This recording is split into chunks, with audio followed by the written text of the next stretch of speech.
Savez-vous que maîtriser la courbe de satisfaction peut amener votre entreprise vers les sommets? Eh bien, si vous ne le savez pas, moi, je vous explique tout de suite, donc regardez bien cette vidéo. Alors, qu'est-ce que c'est la courbe de satisfaction? Tout simplement, la courbe de satisfaction, c'est une représentation graphique de l'évolution de la satisfaction de votre prospect ou de votre client dans votre entreprise. Très souvent, elle est matérialisée par une courbe comme celle-ci. Dans la vie d'un client, il va y avoir une courbe de satisfaction qu'il va falloir que vous gériez, que vous réussissiez à intellectualiser afin de pouvoir vous en servir. Comprendre et analyser la courbe de satisfaction du client va vous permettre de faire des gains importants pour votre entreprise, de pouvoir la pérenniser, de pouvoir fidéliser votre client et potentiellement encore plus accroître du coup les nouveaux clients grâce à la prospection. Alors, quelles sont ces fameuses étapes de la courbe de satisfaction? Eh bien, la première, c'est la découverte. On est exactement sur le même premier stade en règle générale que le cycle de vie d'un client ou le fameux parcours client, c'est la découverte. À ce moment-là, vous avez un niveau de satisfaction qui est plutôt neutre, où le client, en fait, il a un problème, il sait que votre entreprise va le résoudre parce que c'est comme ça qu'il est rentré en contact avec vous et il est en attente. Donc, on est plutôt sur une satisfaction neutre. Vous n'allez pouvoir rien faire d'autre que de faire augmenter cette satisfaction par votre proposition de service ou proposition de produit. Donc vous allez sûrement dérouler votre processus commercial à ce moment-là pour justement permettre à ce que ce client-là puisse commencer à monter et à voir justement qu'il y a une progression de satisfaction au point où il va du coup potentiellement signer avec vous. La signature est toujours dans cette notion de découverte en règle générale et donc du coup va se dire ok, je vais miser sur votre entreprise, je vais miser sur votre service ou sur votre produit pour répondre à mon problème. Là, on est dans l'étape 1 qui est la découverte. L'étape 2, c'est l'enthousiasme. Alors pour le coup, c'est l'étape sur laquelle on va le plus s'attarder, parce que c'est celle qui est le plus intéressante pour votre entreprise. Cette étape n'est pas du tout au même endroit en fonction de l'entreprise que vous avez et le service ou le produit que vous vendez. L'enthousiasme peut avoir un moment complètement décalé. Si je prends l'exemple de l'agent immobilier, à quel moment en fait votre client est le plus enthousiaste par rapport à votre produit? Est-ce que c'est au moment où vous visitez un bien ou est-ce que c'est au moment où il y a la remise des clés? Très souvent, c'est plutôt au moment de la remise des clés. Donc c'est à ce moment-là qu'en fait le pic d'enthousiasme, le pic de satisfaction est le plus élevé. Si on prend une société de service, c'est au moment où vous avez délivré le service. On peut imaginer aussi que dans d'autres cas, c'est au moment où vous avez mis en place une structure, où vous avez mis en place des outils qui vont demander du temps pour du coup donner les fruits. Et bien à ce moment-là, à quel moment vous pensez que ces fruits seront visibles? Et c'est à ce moment-là qu'on va avoir la courbe de satisfaction la plus haute.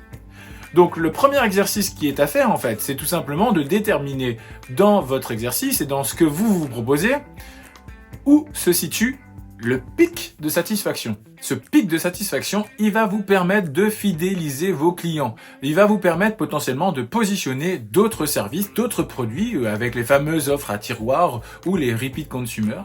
Et il va vous permettre également de travailler sur la notion de prospection et de recommandation. Donc surtout, c'est un moment à ne surtout pas omettre. Si vous n'êtes plus en contact avec le client au moment du pic de la satisfaction, je vous invite fortement à créer une relance et à le mettre dans votre agenda. Et là, pour le coup, je vous fais référence à une vidéo qu'on a déjà vue sur le sujet. Ne sous-estimez pas ce moment. Il y a des choses des fois qui sont irrationnelles et quand on est extrêmement content, satisfait d'un moment, eh bien on va avoir tendance à être beaucoup plus souple sur ce qu'on nous demande de faire. Si vous êtes content d'un service et que tout d'un coup la personne qui vous a distribué le service vous demande un accès à votre carnet d'adresses pour avoir 2-3 personnes du coup à contacter en votre nom pour qu'ils puissent vivre la même expérience, honnêtement, le moment irrationnel de votre pic de satisfaction va faire que vous allez être plutôt enclin à lui donner ses contacts. Si vous êtes dans une entreprise et que vous avez commencé à y rentrer par un service, et que vous êtes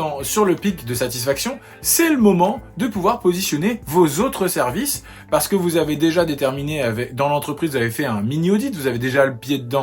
Donc du coup, vous avez pu voir ce qu'il y a et ce qu'il n'y a pas. Et donc du coup, vous êtes en capacité de pouvoir lui proposer. Mais c'est le moment le meilleur. C'est le moment où vous avez l'entreprise, en tout cas votre client, qui est le plus content de vous. C'est à ce moment-là qu'il faut l'exploiter. Souvent, c'est quelque chose qu'on a en inné, qu'on le sait, etc. Mais on ne le prévoit pas. Je ne peux que vous inviter, du coup, si vous ressentez que ce que je dis est vrai, à le préparer. Le troisième point, c'est la désillusion.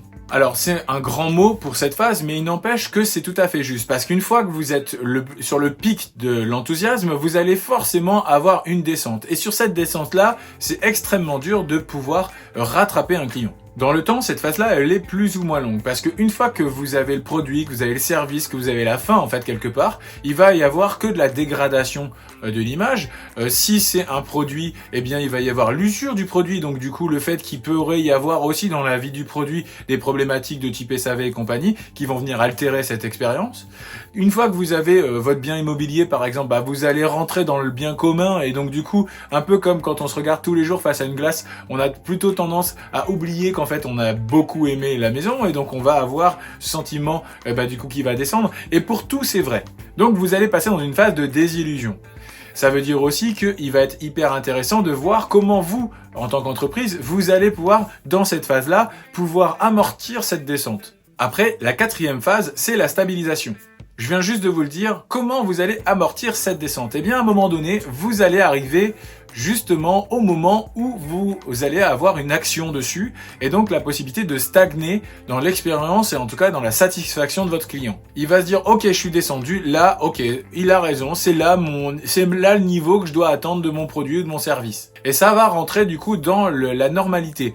Beaucoup d'entreprises pour lesquelles eh bien du coup vous avez un affect, tous ceux qui nous regardent, il y a un affect, il y a un produit sur lequel vous êtes hyper content, c'est que dans la courbe de désillusion, vous avez eu un niveau de stagnation qui est arrivé très rapidement et donc qui a permis à ce que au final vous gardiez une bonne image de ce produit.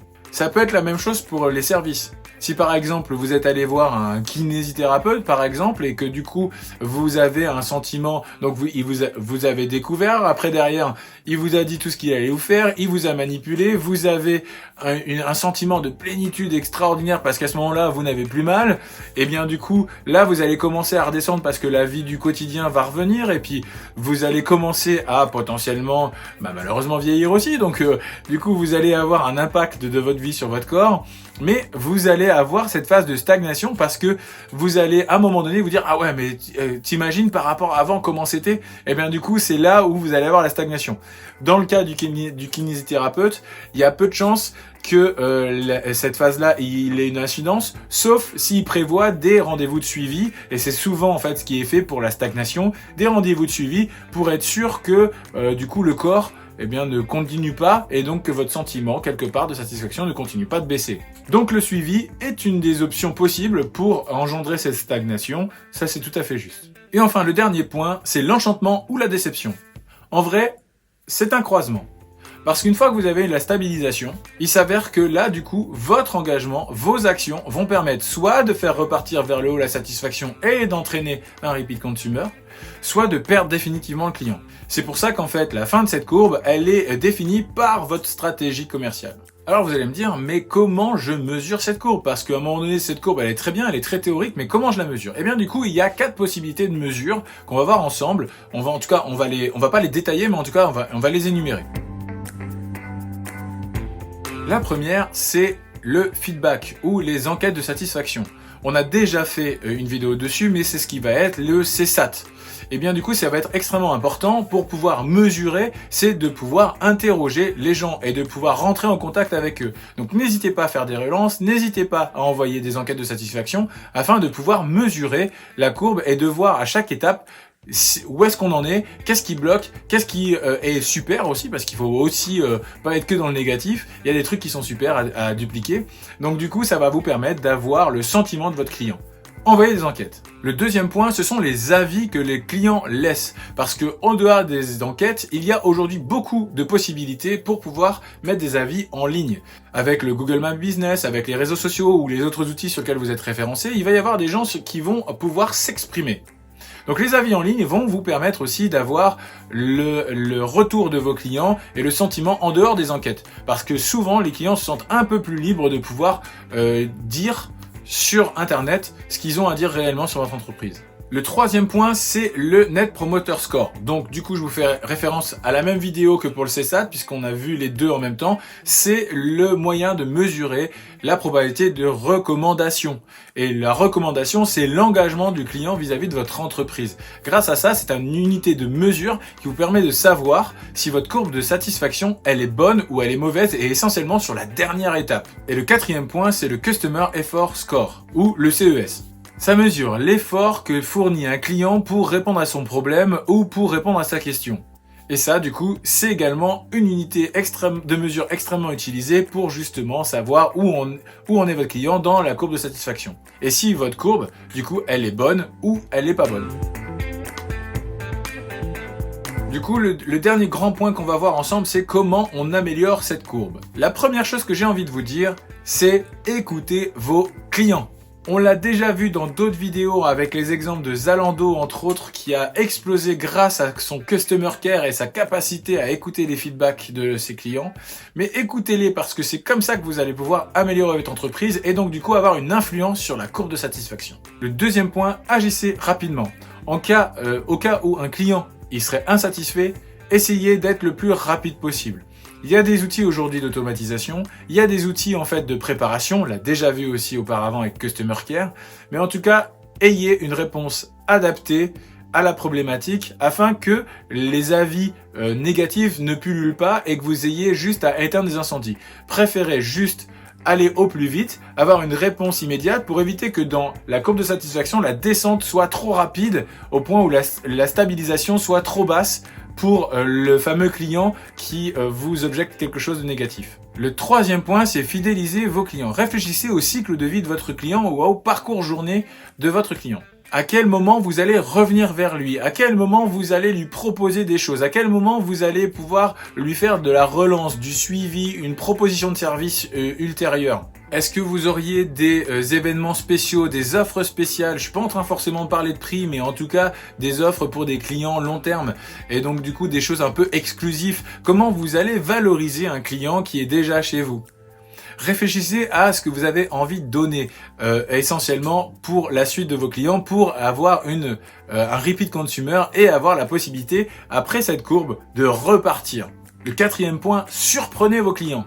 Et oui, souvent on l'oublie, mais le fait de pouvoir les interroger, retourner vers eux, alors comment ça se passe? Eh bien du coup ça crée un vrai lien avec ce client-là. Le suivi peut être un moment d'exaltation extrêmement fort. Vous avez la possibilité aussi de pouvoir créer de l'exclusivité avec ces gens-là, de pouvoir donner de l'importance à ces gens-là aussi, tout simplement en leur disant bah écoutez, votre sentiment est important et je vais pouvoir vous mettre en avant. Est-ce que vous avez des idées pour demain? Il y a une marque qui l'a beaucoup fait qui s'appelle C'est moi le patron. Et donc du coup, eux, ils ont mis carrément leur direction d'entreprise dans les mains de leur communauté pour se dire ok, nous on a commencé avec des bridolets parce que c'est le cas, mais demain qu'est-ce qu'on fait? Et bien du coup, c'est la communauté qui a choisi. Et pourquoi ne pas utiliser également des clients fidèles pour la suite de votre entreprise? Inspirez-les, surprenez-les. Et le cinquième point, formez vos équipes.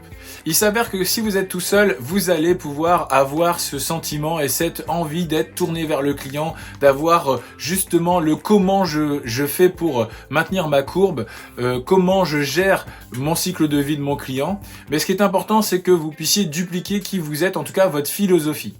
Il faut avoir un pourquoi fort, avoir un sentiment d'inspiration très fort et donc du coup faire en sorte que si je parle au dirigeant ou si je parle à son employé, j'ai le même niveau d'inspiration et le même niveau d'impact sur le client. Donc formez vos équipes pour que vous ayez une continuité et un alignement entre vous. Vous l'avez compris, la courbe de satisfaction est un élément extrêmement important à maîtriser. Essentiellement dans la prospection. Moi, j'aime beaucoup la prospection, c'est beaucoup mon focus, vous le savez. J'accompagne beaucoup d'entreprises là-dessus et il s'avère que dans la prospection, il y a ce moment oublié où on va oublier de poser la question de la recommandation au moment du pic de satisfaction, on va oublier de pouvoir se dire ok, je peux proposer d'autres services au moment du pic de satisfaction.